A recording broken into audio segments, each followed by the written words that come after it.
Disney's MGM Studios theme park opened in May of 1989.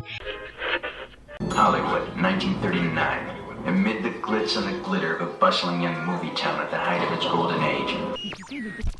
How did you get here? We entered a contest. Yeah, we lost. I'm going to take my camera off for a second. Show you how us official undercover guys pick a lock. Hey, Tink, slip me some wings. Bow! WDW Radio, your information station. Hello, my friends, and welcome to the WDW Radio Show, your Walt Disney World information station. I am your host, Lou Mongello, and this is show number 445, and I'm here to help you have the best possible Disney vacation experience and bring you some Disney magic wherever you are with this podcast, videos, blog, live events, books, audio tours, and more. You can find everything over at WDWRadio.com. So I'm going to open up the inbox again this week and answer your questions about where and what to eat for a Disneyland first-timer, choosing between the magic and the fantasy, Mickey's Not-So-Scary Halloween Party, the Lost Legendary Years Resort, free dining, and a new Tomorrowland e-ticket attraction. I'm also going to look for your input in helping to answer a few of these questions. I'll then have the answer to our last Walt Disney World trivia question of the week and pose a new challenge for your chance to win a Disney prize package. Then stay tuned to the end of the show for more information about upcoming Meets of the Month and WDW Radio events, including a meet in Disneyland. So sit back, relax, and enjoy this week's episode of the WDW Radio Show.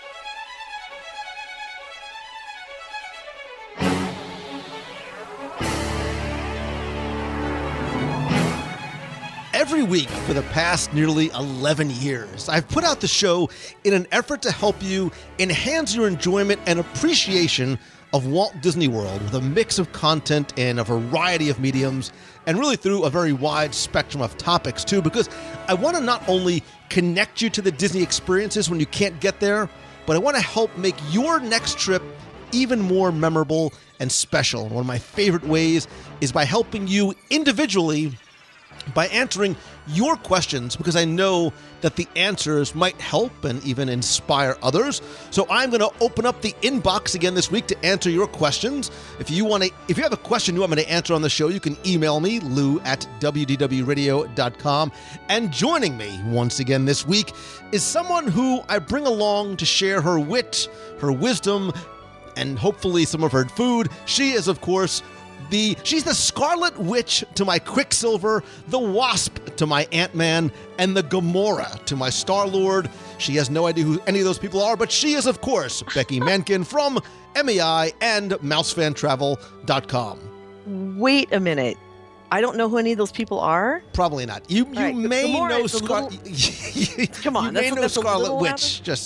Yes, as a matter of fact, I do. As I love Scarlet Witch, I really do. Hopefully, she's playing on the right team for the whole. Are you team Iron Man or are you team Cap? Well, see, this is really tough because you got to figure the Vision is on Team Iron Man.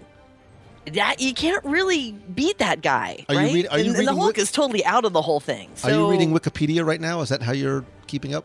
No, you should see my arms. They're like flailing in all directions right now because this is a big deal for me. I can't wait for this movie. I can't wait for it. Favorite I'm excited. Female Marvel superhero/villain? Well, villain? Women aren't villains. I don't know what your problem is. Is it Captain Marvel, Mrs. Marvel? No. You're more of a She-Hulk? No, I really do like Black Widow. I really do like. I think it's because of the movies, because her wit is so amazing, and her dry sense of humor, and how it all plays into the rest of the gang of guys. I kind of understand that. So if you like Black Widow, it's a softball. This is what is Black Widow's real name? Oh, Natasha. What? Let me Google it. Let me text Chris really quick and see. Oh, I know boy. it's Natasha. I don't. It's Russian. Moving on. So listen, this week I want to try something different, and we're off to a very bad start because we really have so many emails in the inbox, and if you. Why don't we do like 4 weeks of nothing but email we are going to try. We are going to try to get through these as quickly as possible because I know we have a tendency sometimes to go long. Shocker of all shockers, but no. Let us do. We'll sort of make this a storm. It'll be a lightning round in honor of Storm, and we will try and go as quickly and answer as many as we can. Savvy? Yeah, go ahead. Let's see how this goes. Good luck with that, bud. Yeah, because a lot of these emails are actually long, even in the questions themselves. So here we go. The first one comes from Ryan. He says, Dear Lou, first of all, I wanted to say that I love your show. Been listening nonstop since finding WDW Radio over a year ago. Thank you. A lot of Lou. I listen so much that it's driving my fellow coworkers and friends crazy. But last year, my girlfriend and I took our son to the Brookfield Zoo in Chicago, and we were about to leave. I looked at her and said, we should really try and go to Disney World sometimes. And before I could even finish the sentence, she looked at me, nodded with a look of intense excitement. So we hurried up, rushed home, and started doing some research, which is actually how I found the show. After about 3 hours of looking online and a few more hours watching YouTube videos of family enjoying the parks, the excitement became too much, and we booked our 7-day trip to the world that very same day. That was 6 months ago, and now we are finally 2 days away from finally going. It's 1:15 in the morning here, and while the rest of the family is asleep, I am wide awake thinking about our vacation, not being able to sleep. Ha ha ha. So my question is, Lou Mangello, when was the last time that you were most excited and anxious to get to the parks? Excuse me, and why? Much love, and thanks again for sharing some Disney magic, Ryan. Ryan, I love this question, man, and this was not intentionally put first, but I dig it because there's a few things going on here, Becky. One, I think that the excitement that Ryan feels, I love the fact that it's the parent that can't sleep as opposed to the kids the night before. And I think sometimes, too, people think that because this is what I do and I live so close to the parks that I'm probably in the parks all the time and I just don't get excited the same way anymore. To that I say nay. One, because most of my job takes place right here at my desk and I don't go to the parks probably as often as you think. But when I do, so for example, I was in the parks last week and I went into Magic Kingdom and the welcome show was going on and I saw the Main Street characters and I saw the castle. Like I still get that giddy feeling. I still get that my heart races a little bit faster and I still find myself smiling even when I'm by myself. But the time I was most recently really excited and anxious was actually not to go to the parks, but was actually to go on the cruise. I really find myself, and especially the last one that we did, the Star Wars Day at Sea Cruise this past February, I really was finding myself counting down to that cruise, probably more so than I had been any other cruise before. And I don't know why. I think it was just a combination of all the planets just aligning the right way, and it was Star Wars Day at Sea, and just everything that was going on with it. But I still do. I really was excited and anxious for that one. And I had those same type of excited butterflies the 2, 3, 4 days leading up to it. You were just excited to put that costume on. I was. You were so proud of that Lando costume. I'm wondering, are you wearing it now? I am. I pretty much wear it around the house, and I just look forward to any occasion. Listen, I was the only guy dressed like Lando Calrissian. So. Yep. I was pretty proud. Fortunately or unfortunately, so. Yeah, for me, I'll tell you, the excitement, it's same thing. No matter when you go, when you walk into the gates, it's that whole experience of breathing in the air and going, I'm in a happy place. It really is. And that whole too excited to sleep, they nailed it in those commercials for sure. But I think I have two, and I'll share them really quickly. The most recent was going to the park to do the Disney After Hours party, because being really excited about kind of having a park somewhat all to yourself, it felt magical. And that whole alive of just feeling like you could just run on any ride you wanted to, and you could look at them and say, leave me on, I want to go around again. And I felt like a little kid that snuck into the gates when it was closed, and it was a lot of excitement. But The most excited I've ever been was on my 21st birthday. When I was on the road, I was playing near a place called Lompoc, California. After we tore down at like 2 o'clock in the morning, I drove to Disneyland and I parked at the gate and I slept in my car in the parking lot. Was Disneyland even, was it open back then? That was you know what? I so totally was hoping not to open that door for you. Softball, stand up, yeah, knock it out of the park. Again, my 21st birthday. Right. Was Disneyland open then? Yeah, it kind of was. So anyway, parked, I slept, and other people, when they turned 21, they would go to a bar, they would, run to Vegas or do something. I wanted to be the first in the gates at Disneyland. That's how I spent my 21st birthday. There's the excitement. There you go. And you just saw the big pile of dirt and knew eventually it would become. And I want to quickly go back to the after hours thing, because let me just translate that for the listeners to why you really liked it so much. Wow. A, because you're part vampire and your witching hour does usually take place after the sun goes down. We're starting early. The sun, if you step out into the sunlight, it'll melt your skin. And B, because it's late at night, there's not a lot of children in the parks. Anyway, let us move on. Not even any rebuttal time. No. Imagine. This is why you don't do anything live with me anymore, because I'll just push you away and I'll go. All right, go. All right, but listen, Later. Justin LeBlanc has a LeBlanc, however, tomato, has a question. He says, Lou and Becky, Miss Mencken, if you're nasty. I love that. I was so clear. That's what it says. It says Family Lou show. and Becky, Miss Mencken, if you're nasty. Janet Jackson? Don't you? It takes me right back to the 80s right there. Anyway, I don't even care what the question is. I just want to do I've kind of lost Miss Mencken, if you're nasty. Nasty boys. We're off the rails. You're totally off the rails. Keep going. So much for doing lightning round. Anyway, I've been to Walt Disney World several times, and now I know my way around the various dining options and the ADR system. Excuse me. I've never been to Disneyland, and I'm at a bit of a loss. I'll be making the pilgrimage to Anaheim for the Avengers half this November. Good boy. I'll be there with two others arriving late Thursday night from the East Coast and taking the red eye back on Sunday night. We don't have a lot of time to dilly-dally. Didn't realize people still said that anymore. He can neither dilly nor dally, so please share with me your Disneyland dining must-do. And remember, we've only got 3 days to do it in. Many thanks. Keep up the great work. And he says, Becky, we always use MEI, and a huge shout-out to Kelly McCulloch, our vacation planner. And again, that is Justin LeBlanc. Becky, this one is right in our wheelhouse. Talking about, remember, only 3 days, the Disneyland dining must-dos. So give me three. Give me like three must-dos that either places to eat or things to eat in Disneyland. Okay. First, real quick, I think he was meaning Kathy McCulloch, not Kelly McCulloch. I want to make sure to get her name right, because if she did that great job to make him say it, and thank you so much, Justin, for the shout out, because I love hearing the experiences that you guys have with our agents. It makes their day and it makes mine as well. So 3, huh? 3. Good luck with that too. Because of course I will forego the one that I know you're going to say, because that's one. I like starting the day off with a character breakfast of some sort, and I still really like Goofy's Kitchen over at Disneyland Hotel.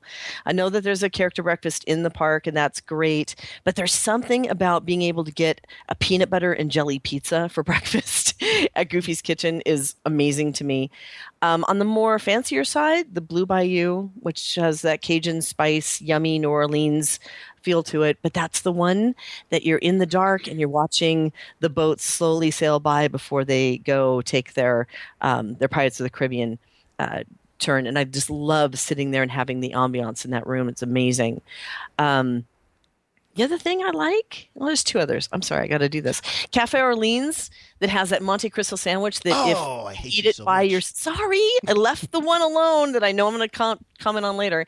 But the Monte Cristo, I have to share that. It's so rich and huge and amazing. It's too much food. Too much rich food all at once. There's no such thing as too much food. Okay. You have to get, if you go to Cafe Orleans, you get the Monte Cristo and you get the pommes frites. You just like saying pommes frites. I do. It's like the only French I know. It's like a more amazing version of like a croque monsieur. Like I have no idea what that is, so I'm just going to leave that alone. Dios mío. Go ahead. Sorry, I got excited. Other great thing that they do at Disneyland is they have that wonderful offer where you eat and then you get a voucher for preferred viewing for either Paint the Night Parade or World of Color, which you can do a sit-down meal at one of the restaurants, or they have an on-the-go option for Paint the Night, where you either go to Blue Bayou for dinner and then you get a Paint the Night voucher for preferred viewing. World of Color, you go to Ariel's Grotto, Carthay Circle, or the Wine Country Trattoria. And they also have a new dessert party at World of Color, too, that's brand new. I know. So you can take advantage, because you got to eat anyway, right? So do one of these and then take advantage of that preferred viewing, because as you know, Disneyland tends to be a little bit more cramped when it comes to viewing these wonderful shows that they have available. So take advantage of those preferred viewings. I think that those are probably my top tips. Oh, wait, one more.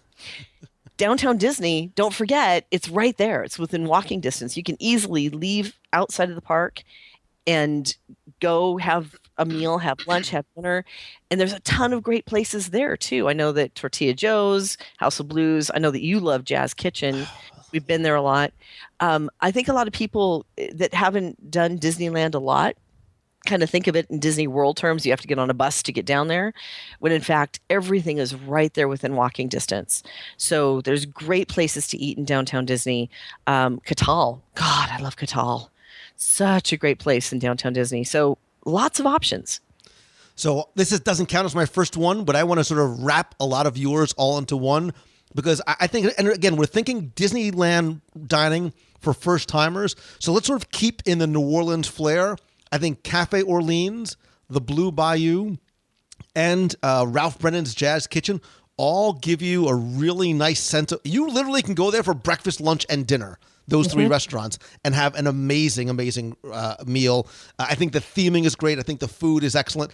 So, all right, I'll start with the obvious one, because again, if you are a first timer going to Disneyland, I think you also need to go to Disney's California Adventure, and you need to go multiple times to the Cozy Cone Motel. No, shocking. Yes, go figure. It is my go-to place. I think the chili con queso is spectacular. It's an edible bread bowl cone with chili in it and Fritos and cheese on top. They also have a chicken verde, a little bit of heat, nice little spice on there. That's really, really nice. And there's 5 different sort of cones or teepees you can go to. They have breakfast as well. I think. Yeah, but for that one cone that you're just talking about, for the two that are a little spicy heat, they also have a bacon mac and cheese one. They do, but you need to get the chili con queso and the chicken verde, and then if you have extra room, go get the mac and cheese one, and then go get some of the cool popcorn. But you're a first-timer going to Disneyland. Do not pass go. Do not collect $200. You need to go not to the Corn Dog Castle. No, no, no.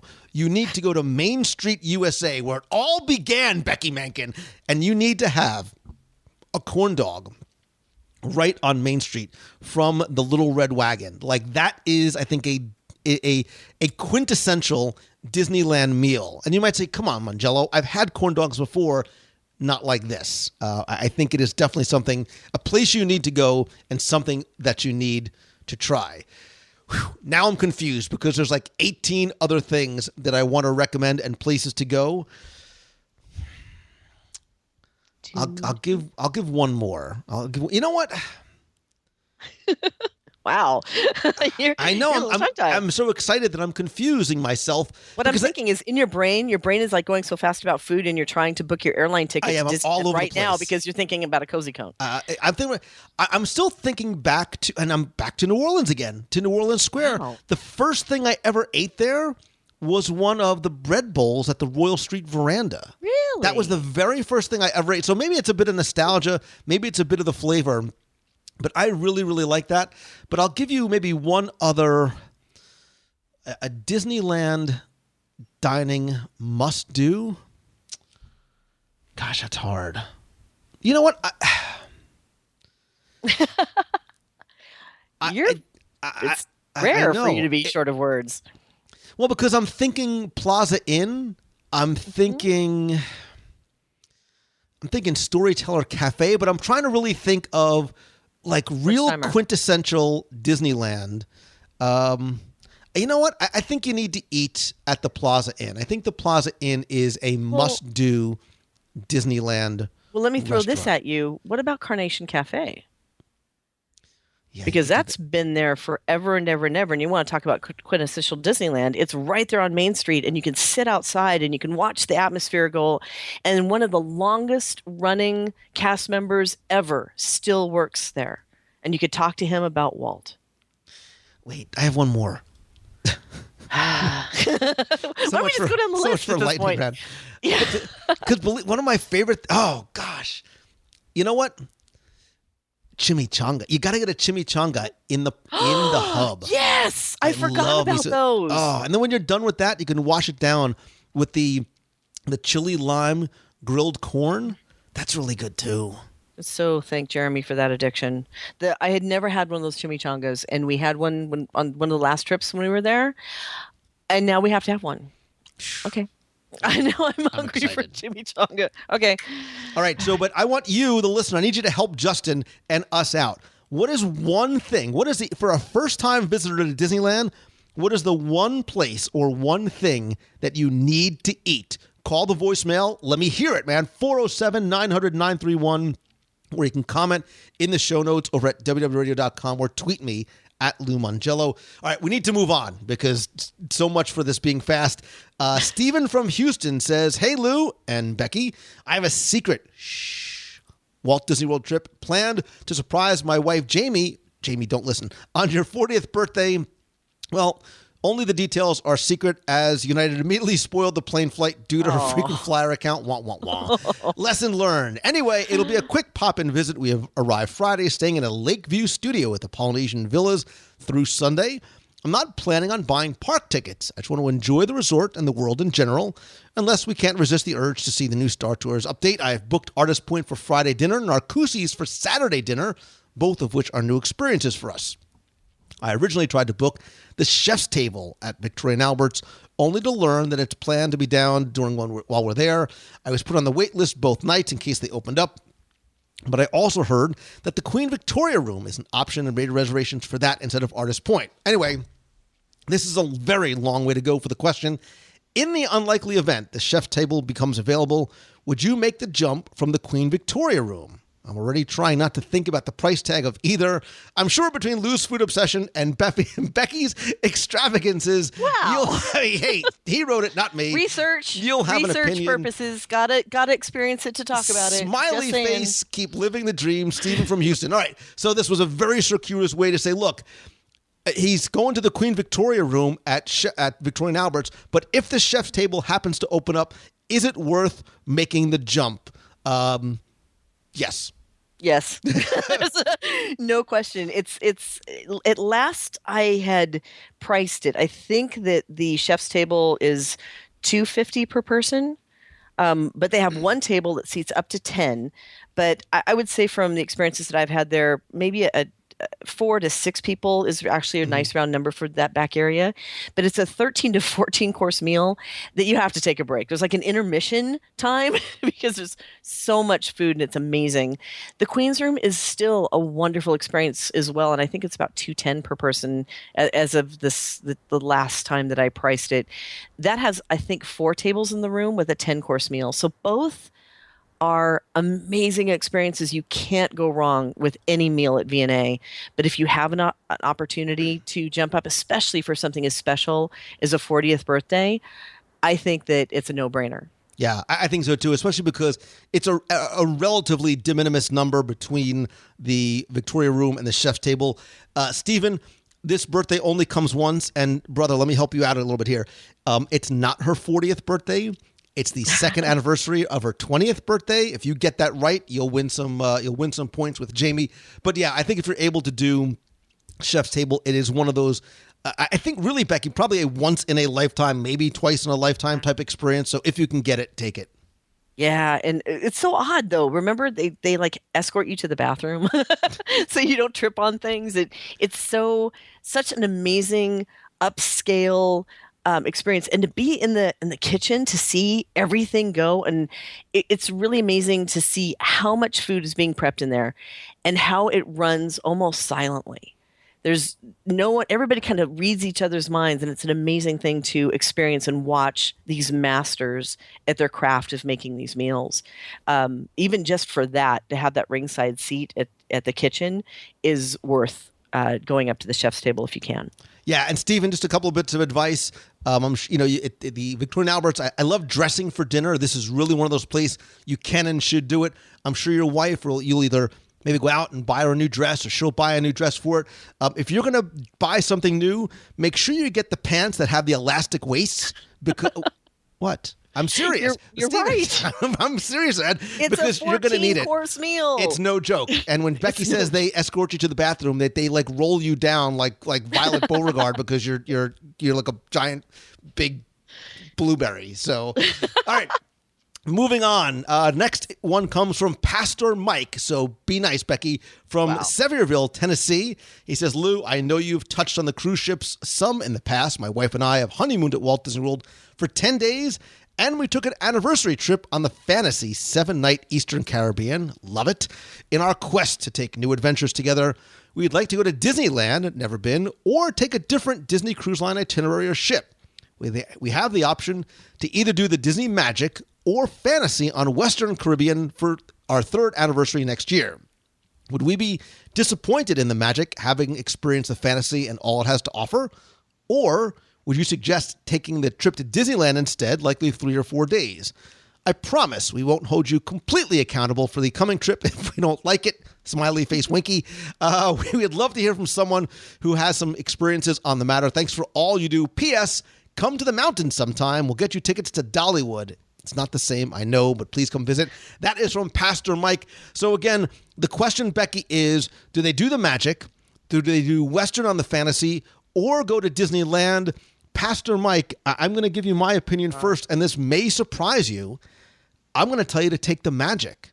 Because believe it or not, and I know this changes every time I go on one of the other ships, the Magic right now probably is my favorite ship in the fleet. I love the Dream, and I love the Fantasy and all the new technology.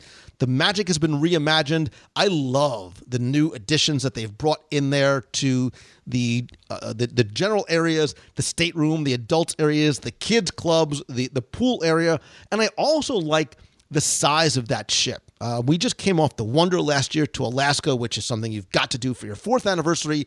But I really like a little bit of the smaller size. I love the adult areas on the Magic as well. So if I had to rank them in order, I would go Magic, Disneyland, and then Fantasy. Wow.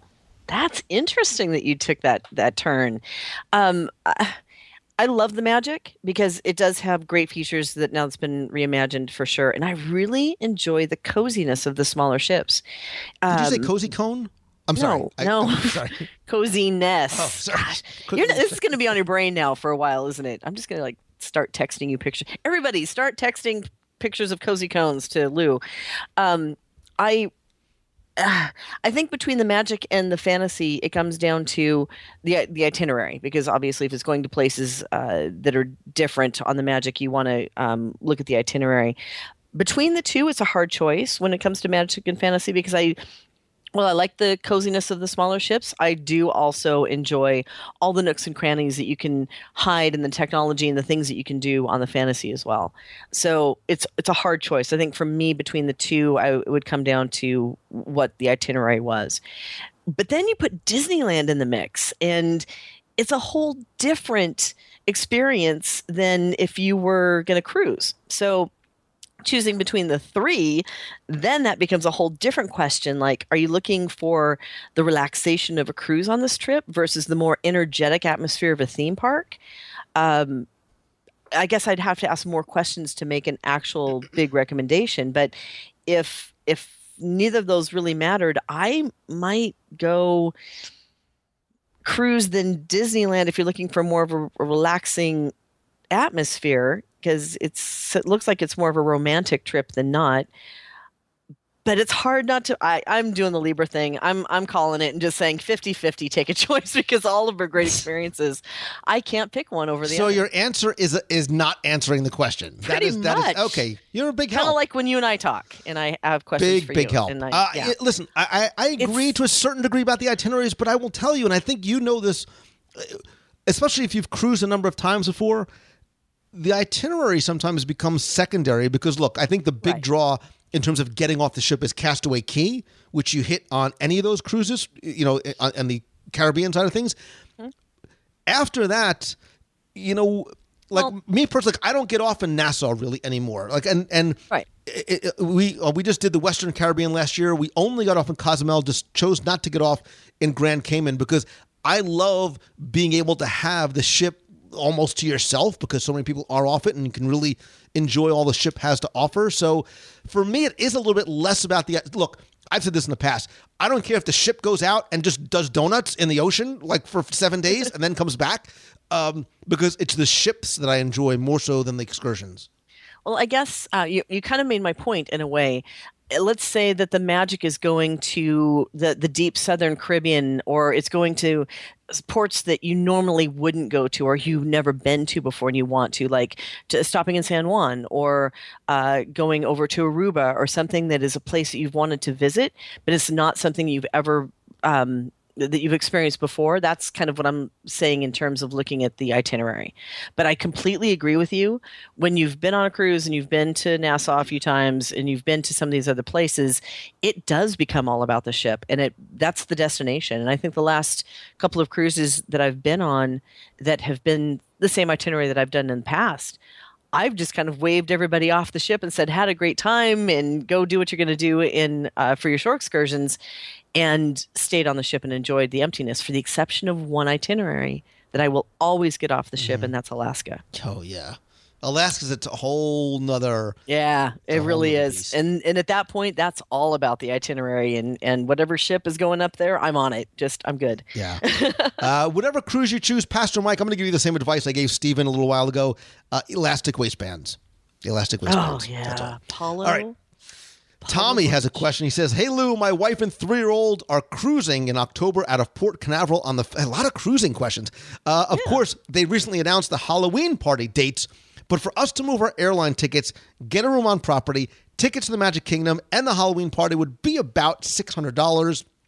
In your opinion, would this be worth it for essentially one day in the parks? I love listening to everything you do and hope to meet you soon. Thanks, Tommy." So this is it's a simple, clear-cut question that we really can and will take an entire show at one point to answer. Not today. Basically, is the Halloween party worth it, right? So he's talking $600, obviously not for Halloween party tickets because the tickets themselves range about $60, $70 each, but to change all the flights and get the room, right? Is it worth it to do the Halloween party right before or after, I'm not really sure, his cruise on the Disney Fantasy? It's really hard to say. That there's part of me that wants to just jump in and say yes because I love the Halloween party and the 3-year-old trick-or-treating and seeing the parade. Your Lando costume. Yeah, and my Lando costume and the new Hocus Pocus Villain Spectacular show, I really, really loved last year. All the characters that are out. You only have to buy, maybe this will help you. You only have to buy a ticket if you want to the Halloween party. You can get in at 4:00, so maybe you don't necessarily need an additional Magic Kingdom ticket. I don't know if that maybe impacts your choice at all. I mean, depending on how often you get to Walt Disney World, if this is a 1 in 5 year trip, then I would say do it. If you're going to be back next year and not cruise, you maybe can wait. God, that sounds like such a Becky non-answer. Wait, but you were right. That's a very valid point right there. If they're not planning to come back in the next 5 years, do it, because I think everyone should do the Mickey's Not So Scary Halloween and or the Mickey's Very Merry Christmas Party at least once. And if you have that opportunity, you're going to be there anyway. Yeah, that's going to be a little bit to move your airline tickets around. I get it. But if you're not going to come back for another 5 years or longer, yeah, I would think that it might be worth it if that's something you really want to experience. If you've done it before, maybe not so much. If you're going to be there next year and it's going to be all about Walt Disney World and not the cruise, then you might want to forego. So I think that has a big weight in the balance of it, is if you're going to return in the next year or two or not. Yeah. So and you have to sort of, that's something you have to weigh on your own to see. But let's move on to a question that I believe does not involve cruising and or food, and it comes from our friend Natalie Herndon, all the way from beautiful Dallas, Texas. Go Giants. Hey, Lou, and hopefully Becky. I recently heard about the uncompleted idea for Disney's Pop Century, the Legendary Years Resort. After some research, I know that Art of Animation is now located where this proposed resort would have been, but I was wondering whatever happened to leave it abandoned for so many years. The concept sounded so unique and so interesting, especially when it was to be connected to what with Pop Century that we have now. I understand it's a big question, but would this idea ever possibly be resurrected? Thanks so much for all you do and for all of us listeners. Natalie, thank you for listening. So, Becky, you might not be familiar with this too because it involves history and value resorts, two things you have no experience or interest Wow. If I could punch you right now, I would. You would. Hey, listen, you'll have plenty of time to do that. So let's take a quick step back in time. Disney's Pop Century Resort was a hotel that was built in two phases, right? There was the classic years, which is themed towards the 50s and the 90s. That opened first as part of two different phases. And then the second phase was going to be called the Legendary Years, which included themed areas from the 1900s to the 1940s. And that was located across, at the time, the Hourglass Bridge from the classic years. And although they started construction at the same time, because of global events and changes into the economy, they ended up not opening up the Legendary Years. So the classic years opened on December 14th, 2003. And for years, the other half of the property sat abandoned, and it was actually kind of cool to sort of look at what it was from an abandoned theme park kind of perspective. And then it obviously became... they decided to change the theming to become Art of Animation, which I have to say, Becky, I think makes a little bit more sense for me. I think a lot of us can relate to the nostalgia of the 50s, 60s, 70s, 80s, but the idea of trying to celebrate and embrace the aughts and the 10s and the 20s might have been a little bit more difficult. So sometimes maybe things happen for a reason and sometimes for the best. Yeah, and especially when you're kind of looking at the Art of Animation and going into the family suite scenario that's over there, it's kind of hard to put in all the newfangled stuff when you've got a 1920s theme. I'm with you. I think that maybe it just was supposed to be that way, and they came up with a concept which is extraordinarily popular. A lot of people really enjoy that resort, and it's something that I'm really glad they did. Yeah, and I love the theming of Art of Animation. For me, it's value plus. But yeah, I sometimes think, come on, Mom, can we stay in the 10s? I want to stay in the 10s because I remember nothing about the 10s. And Natalie, if you go and look, there's some neat, albeit probably unauthorized, photos of the Legendary Years. Well, remember, they were abandoned for almost a decade, so it really it had its own very special kind of theming to it as that was going on, because the buildings were fully constructed. They just weren't painted, and watching all the overgrowth and things like that was sort of interesting from an abandonment perspective. But all right, let's move on. This is supposed to be the lightning round show. I am failing miserably. You failed like as of question number 2. I'm just saying. Hey, Lou, and possibly Becky. My name is Jordan Lively. Do all these people have question marks? I just want to know. Yes. And Jordan Lively, that sounds like a rock star name. Now. Like he should be on American Idol. Not that American Idol's around it. Anyway, my name is Jordan Lively, and it sounds like a song. My name is Jordan Lively, and I'm getting ready to start college in Florida. With me being originally from Indiana, I am not a Florida resident. Does Disney view college students as Florida residents? I'm asking because I want to get an annual pass since I'm only 40 minutes from the world, and getting the Florida resident prices would help so much. Love the show. Keep up the good work. I'm working on listening to all shows, and I'm currently on show number 45. Wow. And yet you keep listening. Wow, Jordan Lively, that is awesome, man. And congratulations on making the move to Florida. I think you're going to have a tough time moving back to Indiana Our winters here are a little bit nicer. So, interesting question. Obviously, the Florida resident discounts and benefits, there are a lot of them, and certainly in terms of not just getting room rates, but in your tickets as well. If you're a Florida resident, you get the Florida resident annual pass. You can pay it off monthly with no interest, so you don't have to worry about laying out a big amount to get your annual pass. Becky, correct me if I'm wrong. They don't care that you're a college student. It really has to be your driver's license. That is really where they base your residency on. So if you do have a Florida driver's license, you can certainly get the Florida resident annual pass. I believe you're correct, Lou. However, I don't know for sure, to be quite honest with you, but I do believe that the driver's license is the proof, or one part of the proof that you have to show for your residency.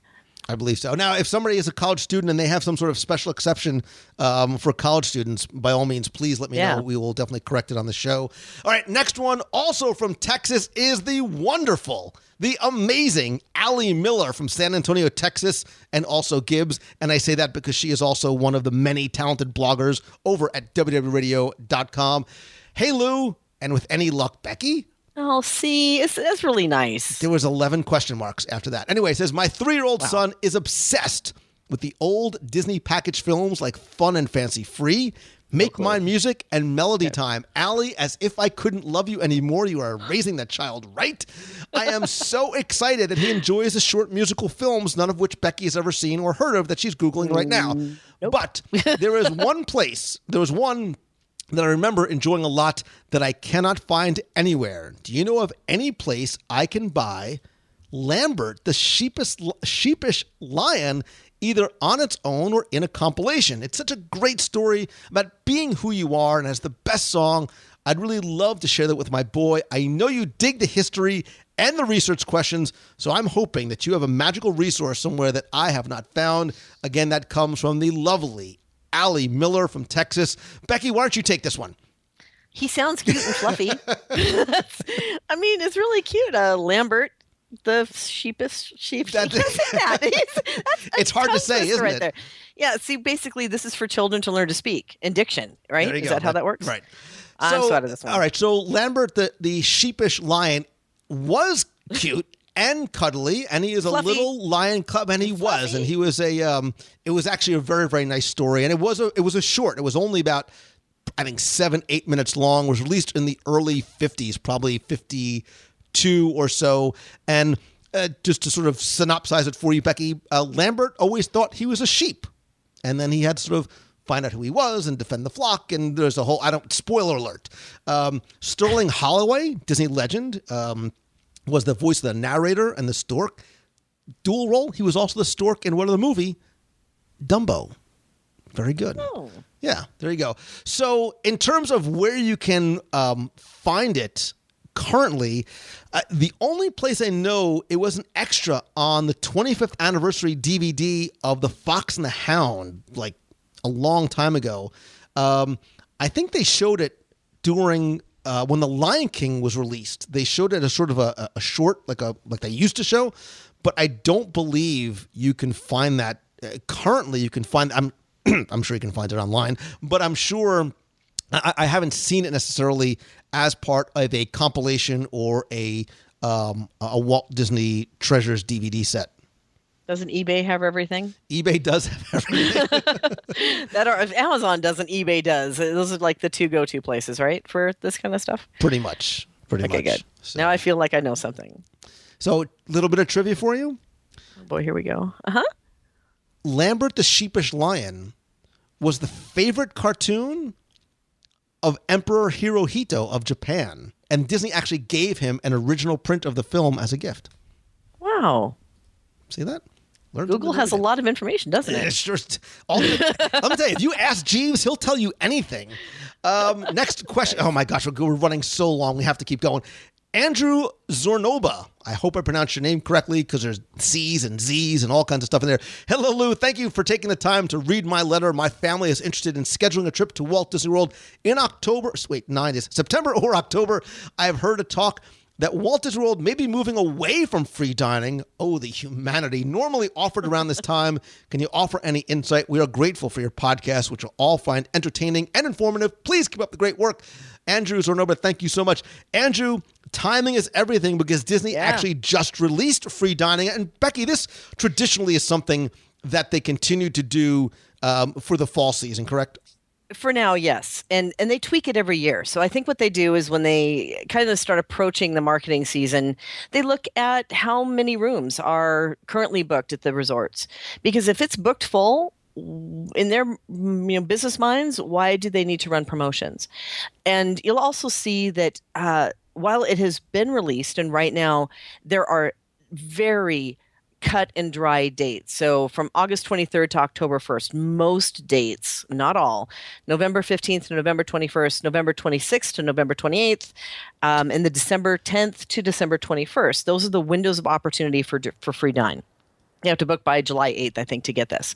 The big thing is it's extremely limited. It's not all resorts. It's not going to be all nights that it's available. It's only marked for so many reservations during those time periods at the resort. So it's really important for free dining, if you really want it, is to book it early so that you can grab it and have it, because as the hotels fill, it's going to book up and not be available.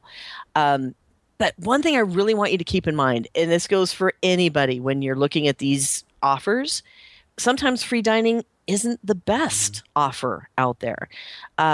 You might find that you're booking a value resort, but the quick service dining isn't exactly how your family eats. So the room only plus ticket with 30% off might actually be a better value for you in the long run. It totally depends on the individual and the family, and if the dining plan is going to be better than the cost savings.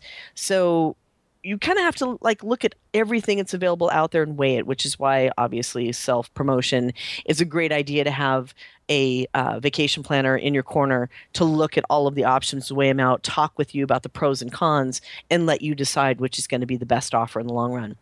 Yeah, but free is not always necessarily the best, especially free. It really does depend on how you vacation too. Exactly. And a lot of people just see that word free and they glom onto it and figure, well, this has got to be great because it's free. But no, what it really is, it's the free dining package is put on it, but you might be paying full rack rate for your hotel. And instead, if there's another offer that's competing in the same date range, which sometimes happens, sometimes does not, you would look at the cost savings, because that's going to be 30%, sometimes 25% off the rack rate for the hotel. Maybe that's actually cheaper if you add the dining to that. So you really do kind of have to do the apples to apples to make sure that you're going to get the best value for the type of vacation experience that you personally want. Yeah, and just a couple of quick things too. So if you say, for example, Becky, that you book your trip X amount of months in advance and then free dining is released and they hopefully booked with somebody like Mouse Fan Travel, is that something that can be applied to an existing reservation? Absolutely. And that's one of the things that I was going to say as a tip. Don't wait for the promotion to come out. Book what you want. And once it releases, at least you know you've got the hotel and the type of room that you want for your vacation. Once this releases, we look at it and we call in, or we look online and we say, okay, let's look at what your current cost is if we add this promotion, or if we can add this promotion, because again, it's not available for all resorts or all dates. So we might give you a phone call back and say, if you moved your check-in date 2 days forward, then we can get this free dining for you, which is going to save you X amount of money for the dining plan that you're looking at, and is perfect for your family.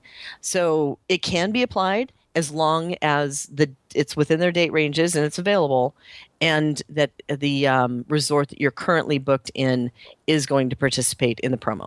Yeah, and understand, too, what free dining really means. By my definition, I was hoping that it meant unlimited dining. Unfortunately, it does not. Good luck with that. They would put Disney out of business for the rest of the time.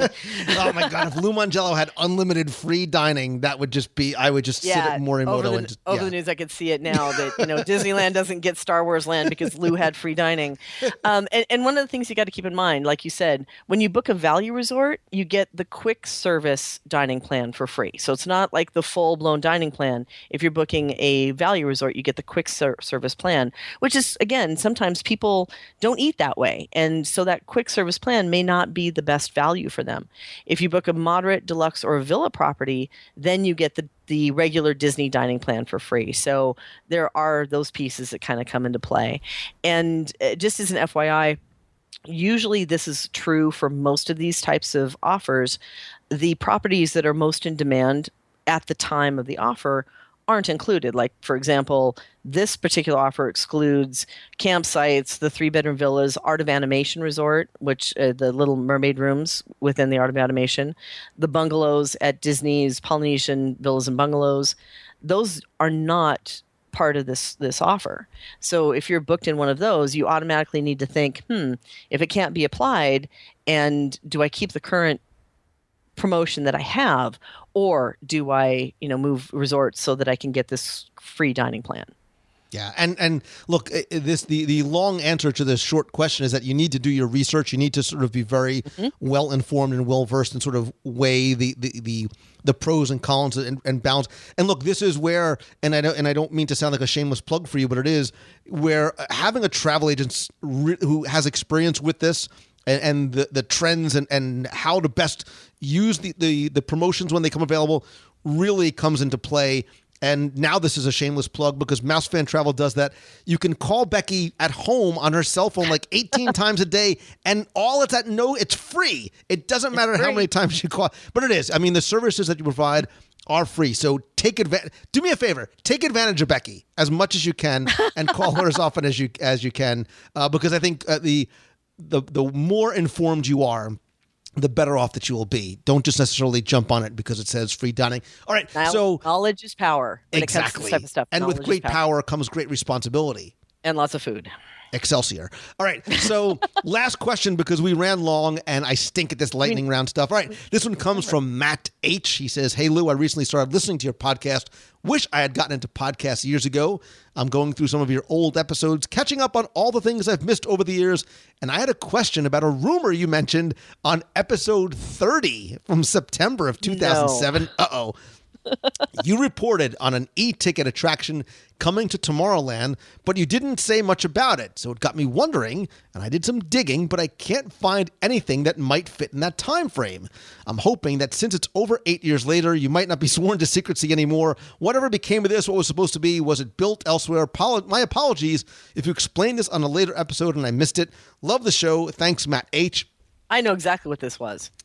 It was just you teasing to drive us all crazy because you really enjoy that. No, this is a long play answer, right? Because, and I don't remember the dates, but the Galaxy Palace Theater in Tomorrowland, which is currently where the Buzz Lightyear meet and greet is, was at one point an open air theater that had Christmas shows, and they had high school bands come in and perform and play. And I probably knew when I mentioned this that the theater was going to be closing sometime the next year. So normally when something closes, that means something is on its way. And again, you're trying to make me remember 9 years ago. I can't remember what I had for breakfast this morning, but I still believe that something is coming to that space. I still believe Tomorrowland is primed for a new attraction, or maybe attractions, plural. I still believe that that's coming. I think I have a feeling I know why it may have been delayed a little bit because there's so much else going on elsewhere. But we see some of the rolling upgrades and changes and refurbishments and additions coming through the parks New Fantasyland, Storybook Circus. Obviously, that was the prime attention in Magic Kingdom. I still believe Tomorrowland is the next land to get some of that attention, and I believe get an attraction for that space that still sits there as currently sort of an empty parking lot backstage, but I still will hold true 9 years later that area will be where the next Tomorrowland attraction is going to be. Interesting. You want to know what it is? Yeah. So do I, but I don't know. So here's another question for you, Becky Menken, and you, listener. So you got 2 questions this week, right? Your number 1 place or thing to eat in Disneyland. And number 2, if you can build any attraction in Tomorrowland, in that Galaxy Palace Theater space, what would you put it? What would you put? What would you have it themed after? Would it be an existing property? Would it be an older property? Something new that's coming down the pike? Would it be Tron? Would it be WALL-E? Would it be Big Hero 6? Would it be something else? Would it be something a completely new story that's not maybe tied to a movie property? Any thoughts, Becky Menken? Yeah, let's pretend for a moment that licensing doesn't matter. I would want a whole thing about Thor. Just stop. Please keep your personal preferences out of I mean, because we know in Shanghai, we've got this wonderful thing popping up over there, right? Is it Shanghai or Hong Kong? I keep forgetting. The Iron Man piece. Both? The Iron Man thing. Iron Man's coming to Hong Kong. Yep. Okay, so bring that over here. So I will say this, and I know nothing. That's a reference to an old show from the 60s. I know nothing, but I will tell you that I believe in my little 7-year-old boy wishing heart of hearts that at some point in the next few years, that licensing agreement is going to change. I believe, and now more than ever, especially with recent developments in terms of certain companies purchasing other companies, DreamWorks, and other things that are going to be coming to Universal Studios Orlando, they have a finite amount of space to work in. I think there are a lot of compelling reasons why they would want to actually give up that Marvel license back to Disney and put some other things in that area. So I think that it is going to change for a variety of reasons that would warrant much further and probably interesting discussion. But so what you're saying is that Thorland could actually show up. Thorland is not going to come, but I believe that you will see Marvel in the Walt Disney World theme parks. Again, it's a long-term play because a lot has to change, and there's a lot of construction going on over the next 5-7 years. But I think within the next decade, you will see Marvel in the Walt Disney World theme parks. That being said, we'll take that out of the equation. I still hold firm that I would love to see a 2-story building in that space. I think the first level should be a Tron sort of virtual light cycle race or Discs of Tron kind of game where you sort of don the suit and get your identity disc and you're flinging discs and riding the bikes. And this sounds dangerous is what it sounds like. And on the second level, wait, you'll like this one. Okay. On the second level is the end of line lounge, right? Like from Tron Legacy, a very cool, very hip sort of lounge. Obviously no alcohol in there. But I think the theming and the views, and you could do some really, really neat stuff up in there. You had me at lounge. Right? That would be kind of cool, wouldn't it? The end of They line need some more lounge. Spaces like that. They need some more kickback, observe the people spaces over there. You talk about Anyway, I'm still holding out for the end of line lounge and some Tron-themed attraction. But I want to hear from you, my friend, the listener who has been on this adventure through the inbox with us. Tell me, number one, the number one place or item that the first timer should eat and enjoy at Disneyland, and or number two, what would you build in the empty area located between Carousel of Progress and Buzz Lightyear's Space Ranger Spin in Tomorrowland? There's lots of different ways you could tell me. The first preferred way, because I want to hear you on the air, man. I want to hear that passion in your voice. So call the voicemail at 407-900-9391. You can tweet me at Lou Mongello. You can Facebook me at Lou Mongello. You can email me, Smoke Signal, Carrier Pigeon, MySpace, CompuServe, whatever it is. And then, when you're done, because you're so excited to come to one of the Disney parks or anywhere on planet Earth, please go visit mousefantravel.com. And please take advantage of Becky and all the free services that she is offering for you. Absolutely. And you know what I need right now? I need a cozy cone. I need a chimichanga. That shocked me. That it What? did not involve some sort of alcoholic beverage. So kudos to you, Becky Mankin. Well, hey, come on, it's Disneyland. My 7-year-old self in Disneyland is thinking, cozy cones, because I'm hungry. I've not eaten lunch yet. It's, and oh, by the way, Romanoff. I'm just saying. It took you an hour to look up on excite.com? No, it was like number 5 or something, but I just didn't want to scream out Romanoff in the middle of whatever thought you were talking about food, because it would have taken you in a whole nother angle. And you get grumpy. What movie was Gamora from? Guardians of the Galaxy. Oh, you only got that because I said Star-Lord. No, because I watch that all the time over and it's, you know what, when you get those movies that comes on TV and you can't change the channel no matter where you start in the movie, if it's like 15 minutes left, you have to stop. You have to stop on the channel and watch it. Guardians of the Galaxy is one of those. Just so you know. Dave is another one. I like Dave. What? All right, here you go. Okay. What? Civil War trivia question. What superhero, what actor played the superhero in... Those pretty faces always make you stand out in a crowd.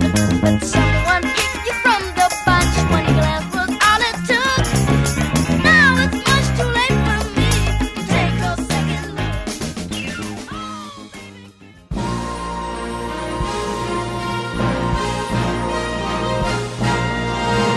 It's time for our Walt Disney World trivia question of the week, where I invite you to test your knowledge of Walt Disney World history or see how well you pay attention to the details, not just in what you see, but sometimes in what you hear. If you think you know the answer, you can enter for a chance to win a Disney prize package. Before we get to this week's question, let's go back, review last week's, and select our winner. So last week, we did a live dining review of Boatwright's Dining Hall at Port Orleans Riverside. So, of course, I had to make the question about that resort, and it was simply to tell me, what is the name of the 3.5-acre, wonderfully themed pool area at Port Orleans Riverside? Once again, thanks to the hundreds of you who entered and got this one correct, because you know that right in the heart of Riverside is Old Man Island, a very neat, very wooded island that has wooden bridges and lots of pools and fishing holes, and really a neat part of the Port Orleans backstory, which is sort of that old-fashioned swimming hole with the old water slide, modeled after an old sawmill and built right into the millworks. I took all of the correct entries, randomly selected one, and again, last week you were playing for the 102 Ways to Save Money for and at Walt Disney World book, all 7 of my virtual audio tours of the Magic Kingdom, a WDW Radio Magic Band cover, and some WDW Radio stickers. And last week's winner, randomly selected, is Melissa Joseph. So Melissa, congratulations. I have your address. I'll get your prize package out to you right away. If you played last week and didn't win, that's okay, because here's your next chance to enter in this week's Walt Disney World Trivia Challenge. So one of our questions this week was about the legendary years over at Disney's Pop Century Resort. So let's stay there and ask you a question specifically about the classic years at Pop Century, because as you know, they celebrate the 50s through the 90s, and every building has different items on the exterior related to that decade, whether it's a cell phone, a laptop, an 8-track tape. Those are all things that a lot of you guys have probably never seen before. But anyway, some of these items are also from Disney history as well. So tell me, what characters from Disney films can be found in statue form in the classic years buildings at Pop Century? Right? So there's the 5 different buildings. Some of those buildings have statues of Disney characters from Disney animated or live action films. Tell me what those characters are. You have until Sunday, May 8th at 11:59 p.m. There's 2 ways to enter. The easiest way is to go to WDWRadio.com, click on show 445. You can use the contest entry form right there, or you can just email contest@WDWRadio.com. Again, I'm going to give you the 102 Ways book, all 7 of the audio tours, a Magic Band cover, and some WDW Radio stickers. So good luck and have fun.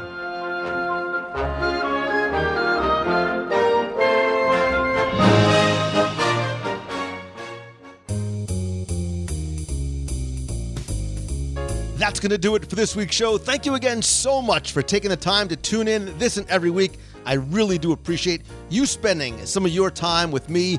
Speaking of thanks, I want to thank some new members of the WDW Radio Nation and family, including Fred Abley, Nicholas Menard, Daniel Manchi, Paul Algu, and Jeff Knoll. I really appreciate you helping to support the show. And if you want to help and also get exclusive rewards every month, including scavenger hunts, access to our secret Facebook group, personalized Magic Band covers, Nation logo gear, backpacks, t-shirts, monthly care packages from Walt Disney World, and more, you can visit wdwradio.com/support. And this month, and for our monthly group video call, I'm going to have another very special guest. Last month, we had a private group chat with Ridley Pearson, lining up somebody else for you this month. Again, visit wdwradio.com/support to find out how you can be part of the WDW Radio Nation. Don't forget that while you're on the site, please be sure to check out the WDW Radio blog. We have an amazing team of incredibly talented blog writers posting new content every day. You can also subscribe to our free email newsletter there with exclusive content, contests, offers, information, updates, and more. And please join me every Wednesday night at 7:30 p.m. Eastern as I broadcast live video over on Facebook. I've been doing it for the past 7 years or so, and it's one of the things I really enjoy most, not just because I get to show you what we're talking about, but be able to have that real-time conversation with you. We talk about Disney. You can ask me anything. Oftentimes, I'll broadcast live from the parks. Again, it's facebook.com/Lou Mongello. Please follow me there, turn on notifications, and join us in the conversation every Wednesday at 7:30 p.m. Eastern. Also, I would love to keep the conversation going about this show or anything else, so please connect with me on social. I am at Lou Mongello on Twitter, Facebook, Instagram, and Pinterest. And as much as I love connecting with you guys online, nothing beats a handshake and a hug. That's why I hope to be able to meet you in person. Visit wdwradio.com/events to find out about upcoming Meets of the Month in Walt Disney World and events on the road. I'm going to Minnesota in May, Chicago in July, the cruise in November, and our double dip to Castaway Cay cruise next month. And I want to announce the next Meet of the Month for May is not going to be in Walt Disney World. It's going to be in Disneyland, and that is going to be on Wednesday, May 18th. We're going to meet at 6:30 p.m. at the Rancho de Zocalo outdoor seating area. The idea is that you, like me, go grab a chimichanga from the nearby ship-to-shore marketplace or whatever food stand of your preference. Come by, share a chimichanga, and by share, I mean get your own, and we'll just eat them together, and we'll hang out in the Rancho de Zocalo outdoor seating area. If you visit facebook.com/Lou Mongello, you can RSVP on the events page there. Just click on the More tab, click on events, RSVP. Please let me know that you're coming. And if I can help you build your brand or business or come to speak to your school, business, or conference, please visit LouMongello.com. Thanks again to Becky Mankin, not just for joining me on the show, but being a long-time sponsor and friend of the show. Visit them over at MouseFanTravel.com and CelebrationsPress.com if you want to get Celebrations magazine delivered to your door or digital device.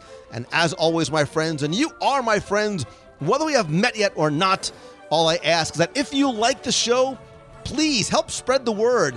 Tell a friend. Let others know about it. Tweet out that you're listening. Share a link to this week's or your favorite episode with your friends over on Facebook. And please take 30 seconds, go to iTunes, rate and review the show there. Thanks to you, we have more than 1,100 five-star reviews. You helped the show reach number 2 overall among more than 500,000 iTunes podcasts. I want to thank some recent reviewers, including Tina76818, Zusi Wu, Tom Derriter, who said, hey, this guy cares. He knows that we're friends whether we've met yet or not. Earn 37430 adores the podcast. Jay Busier7, McUglytron, and Jeff Coviello says, I feel like I'm in Disney even when I can't get there.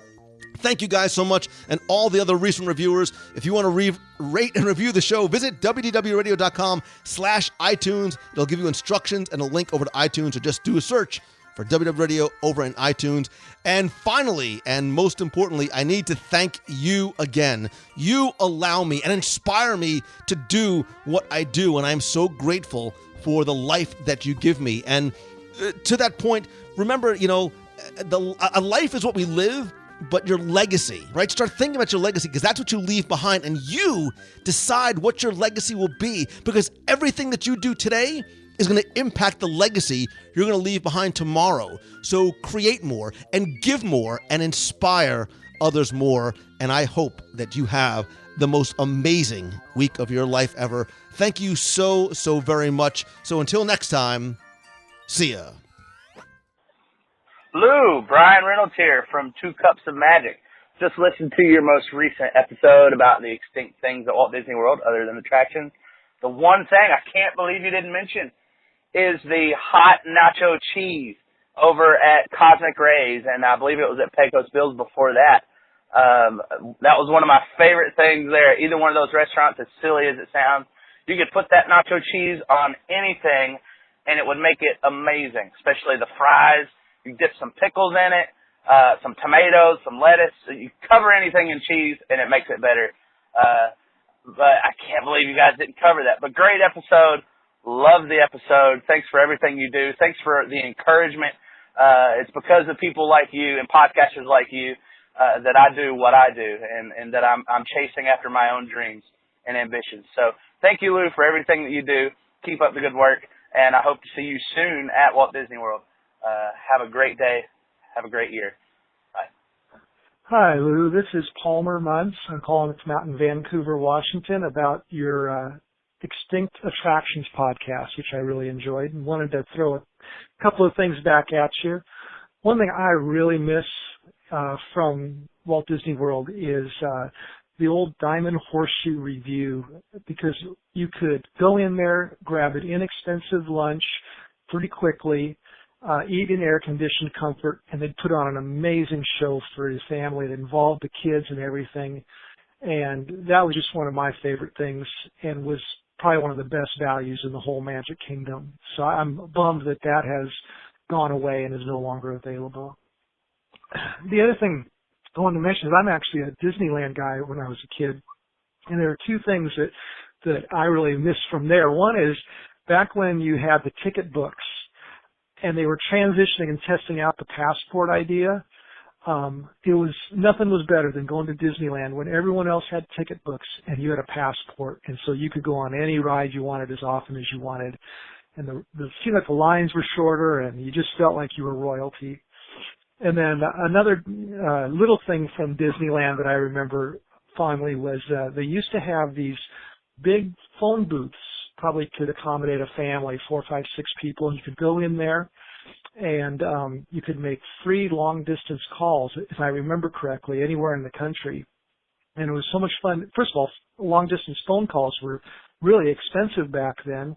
And second, you could call, and it was almost like posting it on Facebook would be nowadays. Let your friends know that you're at Disneyland and having a great time. And it was really a lot of fun to go in and do that with your friends or with your family. So I appreciate the podcast. It's a lot of fun. I don't get to go to Disney hardly ever, and so I just live vicariously through your podcast. Thank you.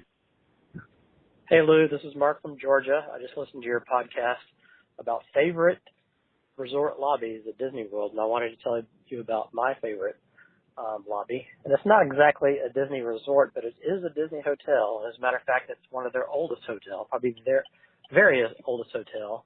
Almost 90 years old, I would think, and that's the Hollywood Hotel, home of the Tower of Terror. And I know it's not a resort, but I like to count it anyway because it is a lobby, and it was designed by Disney, and they did a very, very good job.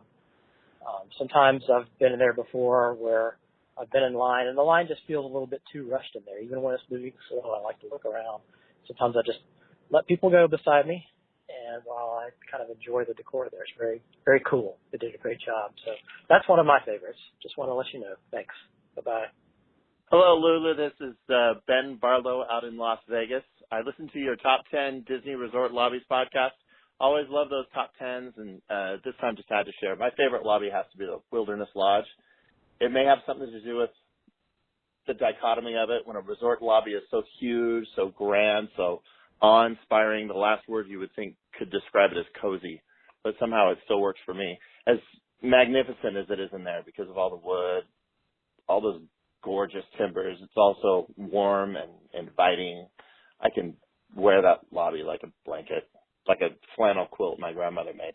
In the Wilderness Lodge, you could be walking in the redwoods or an enormous sequoia forest. It's majestic and yet somehow personal. I can't get enough of it in there. Thanks as always for your show and how you keep us all feeling Disney World staying close and we're all so far away from it. God bless. Good morning, Lou Mangello. It's Charlene Nagy from West Seneca, New York, and we have 185 days until we have our e-ticket adventure. Wow! 185. That is awesome. I am almost to 140 days until my daughter's wedding, and I am now 109 days out until my WDW Walt Disney World trip with my family. The kids do not know yet. We aren't sure when we're telling them. Maybe for their birthdays that they're going down to Walt Disney World this summer. 109 days to see their little faces in the excitement of meeting a character and going on all the new rides. And it's just going to be amazing. Cannot wait. So much excitement. Always stay positive, and thank you so much, Lou, for all you do. Have a great week. You've got a friend in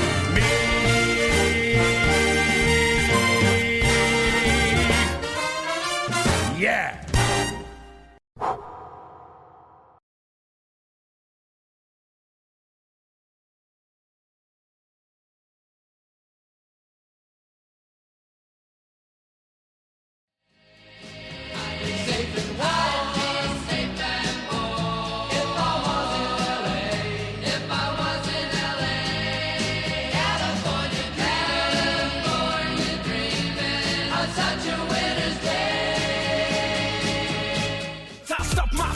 Chimichangas.